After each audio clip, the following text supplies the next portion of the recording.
Hi, welcome to the bathtub. This is Scott Bradfield, your master bather, a term that should be investigated from every angle. This is the non-Tweety Bird edition of the bathtub. I don't know, you don't know this, but I do.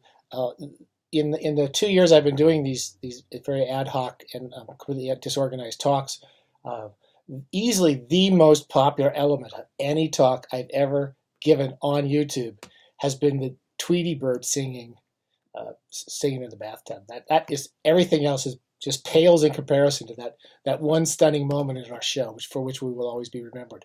And unfortunately, I can't get it to sound good. So you've got that to go listen to in your leisure time. And today we're going to do something. I have come up with this sort of, again, totally loose and disorganized idea, which is we're going to do a taste test of two different books and writers. And the first writer we want to talk about is Malcolm Lowry's Under the Volcano. This is one of those heavy hitters of modernism / postmodernism, or whatever you want to call it. It's considered one of these really great, important, major novels. And I want to talk, while I'm at it, Douglas Day's really good, really nice little biography of Malcolm Lowry. Really well written and fun to read. So we're going to talk about that as the first one. And one of my philosophies, if I have any philosophies to work out in these talks, is that when we take a book to read for pleasure, we should not force ourselves to finish it. So if you start a book in the bathtub and it's not any good, you shouldn't be dragging your ass through some book that you don't like. So I mean, I have to say I did through Ulysses probably several times in my life, including on this show, and I really do think this is. I'm never reading Ulysses again. I've done my time on Ulysses, and once you start a book, you feel like you have to finish it. And I've tried not to do that on the bathtub, but still I do that because I start a book, I spend 2 or 3 days working on it and reading it, and then I feel like I have to finish it.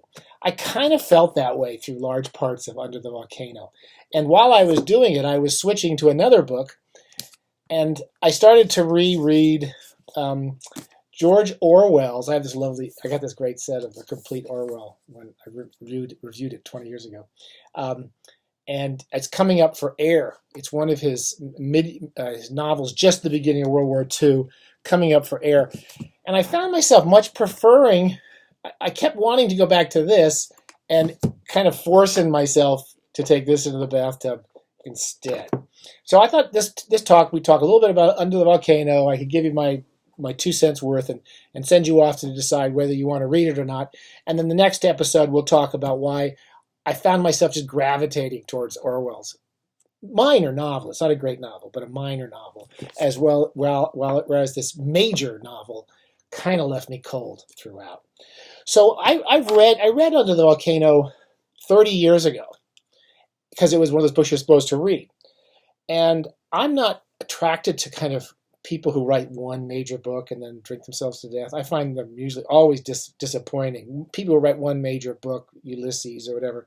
And I like the writers who, like Orwell, worked over a lifetime and produced books over a long period of time. But I read Under the Volcano years ago, and I found it I wasn't thrilled with it, though I did really enjoy the Malcolm Lowry book. So for 30 years, I kind of had in the back of my mind thinking, oh, maybe I just didn't get it. And I probably didn't get it. And I'd met many writers who I really admire who did say they liked this book. So I know a lot of people who really do consider this a great book, and people whose opinion I respect. And I decided to reread it because I did a piece. I can't find the book. I did a piece recently, a little memoir about the philosopher, the great French philosopher Foucault, when he went to Death Valley and dropped acid with a couple of young university professors. And it was a really interesting little book. I can't find it as usual, but I'll put a link to it at the bottom of this talk. And in the course of this very brief memoir, which is a really lovely little book about Foucault, I came out of it liking him personally. I always liked his work, but I kind of liked him personally. In the course of it, he has no real interest in literature, I don't think.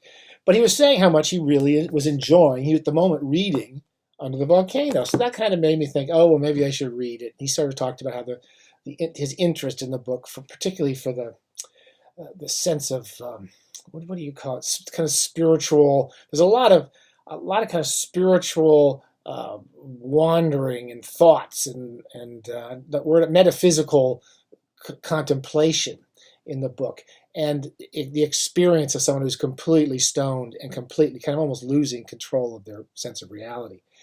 Visionary experience, you might call it. And he liked that, so I thought I should read it again.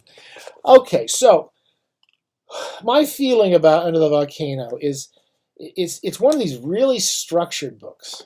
So the first chapter, as I recall, is about a French man, a movie maker, who knew this guy named Furman, Jeffrey Furman, who's very tightly based on a Malcolm Lowry type person. Lowry was an incredible alcoholic. I mean, just monumentally alcoholic. I fixed a Canadian club. You have to have a drink when you're talking about Under the Volcano. And I guess from a very young age, he didn't just drink. He drank in amazing excesses, so much that he was just continually, totally stoned. And he was so stoned you couldn't really tell if he was stoned or not. I guess that's what I got about it. And you sort of get that from Under the Volcano. He's just continually drinking. And he's not drinking alcohol, he's drinking mezcal, I guess. I don't know what mezcal does to you, but I guess it's even worse. And the book takes place a year after something horrible happens to this guy named Jeffrey Furman, who's a consul in Mexico, in, I forget, I can't remember pronounce the name, Cuernavaca or something. It's near some volcanoes anyway. And he's in this kind of town, this poor town, and he's been the consul, and he's basically a serious alcoholic. And the book takes place after some monumental thing has happened. We don't know what it is. We have these long passages. The whole book is basically long, subjective experiences of people walking around town. Basically, you just walk with these people all over. One of the things that Douglas Day mentions in this book is that in many of Malcolm Lowry's early books and stories, he had two plots: people talking in a bar and people talking in a ship. They just were talking. And that's basically, people are either looking at things and seeing things and thinking thoughts, or they're talking about these thoughts and so forth. And that's about as delineated as any of the characters get to. They're not particularly, they're very fluid characters. I can't quite get most of the characters in it. And again, I'm not trying to crumb on this book. So many people will love Under the Volcano. I've met people who do. I'm just telling you why I just couldn't quite get into it. So we start off with that chapter, which is kind of telling us that the whole book's in retrospect. And then we go back to this time, a year before the book. It's just about the beginning of World War II. And it's about a day in the life of this Jeffrey Furman. His ex-wife comes back to town. They're passionately in love with each other, but they can't live with each other, largely because this guy's such a serious alcoholic. And his brother comes, and there's some background that the ex-wife, they're divorced, has been having affairs with, I think, the brother and the French movie director, but I keep forgetting. So the entire story is just basically these people walking around talking, sometimes about current events. At one point, I think they're talking about Gnostic mythology. There's a long talk. I know the guy Lowry was kind of fascinated by it. And the writing is quite clear, and there's some beautiful passages. I'll read one passage before we close off. And it's basically it's very slow going with quite pleasant passages that kind of just draw you through.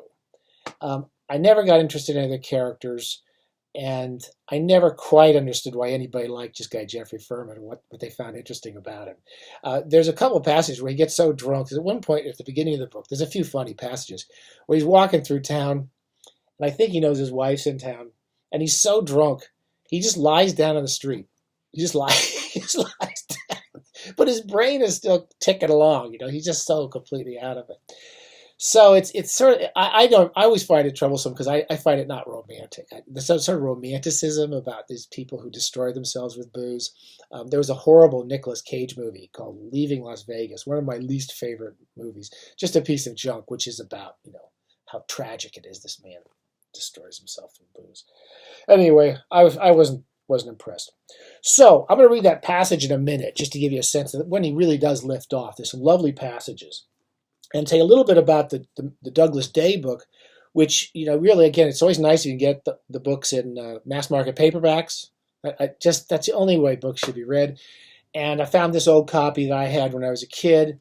And he does a good job of describing the amount of drinking this guy was really doing, and the total lack of control, and how it really prevented him from writing.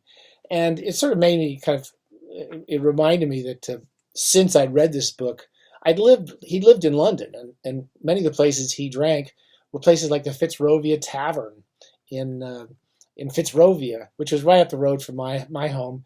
And I spent many lovely hours reading books in that pub where Malcolm Lowry was drinking like a mule, which reminds me to say that the second best place, the bathtub is easily the best place to read books. We've already agreed on that. The second best place to read a book is in a good British pub with a nice pint of ale. I don't think there's a better. There's a great way to read a book. Okay, so it's really worth reading. This guy was completely out of control. There's one passage when he's a young man going through London, and he's always drinking, and he carries a dead rabbit around with him. And he's carrying the dead rabbit around. This is the real Malcolm Lowry, because he'd been petting it, and he was a really big, strong guy. He spent a little time in doing some working on the boats and stuff, but not a lot. Kind of middle-class kid, and he had this rabbit. I don't remember how he got it, and he was petting it. So he was so strong, he just literally broke its neck without knowing it. And he was so distraught. This guy really got emotionally upset about things. He carried this rabbit around with him for days. He was so upset. So anyway, I think this is actually this is the better read in the bathtub. It's excessively Freudian. He spends much too much time doing Freudian analysis of Malcolm Lowry, but you can skim most of those parts. Okay, so there's lovely stuff in this, and I don't think I'll read this one again. And I'll read a little passage. This is the wife, and I forget her name is Yvonne, and it's a long passage where they go to a bullfight, and it's the Day of the Dead, so they're having everyone's having the parties, and they're dressed up like dead people. And this is a little passage where she's looking out at this kind of beautiful Mexican sky. They were climbing, approaching a little hilltop clearing. Yvonne could see the sky, but she couldn't get her bearings. The Mexican sky had become strange, and tonight the stars found for her a message even lonelier than that remembered one of the poor nestless whippoorwill. "Why are we here?" they seemed to say, "in the wrong place, and all the wrong shape, so far away, so far away from home." From what home? When had not she, Yvonne, come home? But the stars by their very being consoled her, and walking on she felt her mood of detachment returning. Now Yvonne and Hugh were high enough to see, through the trees, the stars low down on the western horizon. Scorpio setting, Sagittarius, Capricornus. Ah, here they were, after all in their right places, their configurations all at once right, recognized, their pure geometry scintillating, flawless, and tonight, as 5,000 years ago, they would rise and set. Capricorn, Aquarius, with, beneath, lonely Fomalhaut. Pisces and the Ram, Taurus with Aldebaran and the Pleiades. As Scorpio sets in the southwest, the Pleiades are rising in the northeast. As Capricorn sets in the west, Orion rises in the east, and Cetus, the whale, with Mira. Tonight, as ages hence, people would say this or shut their doors on them, turn in bereaved agony from them, or towards them with love, saying, "That is our star up there, yours and mine." Steer by them above the clouds or lost at sea, or standing in the spray on the forecastle head, watch them suddenly careen, put their faith or lack of it in them, train in 1,000 observatories, feeble telescopes upon them, across whose lenses swam mysterious swarms of stars and clouds of dead dark stars, catastrophes of exploding suns, or giant Antares raging to its end, a smoldering ember, yet 500 times greater than the sun's earth. I won't read much more, but there's these lovely kind of long periodic sentences, long experiential passages. There's many of them are very involving, but it just feels like sometimes you're just kind of slogging through another walk through another part of town. So definitely try it.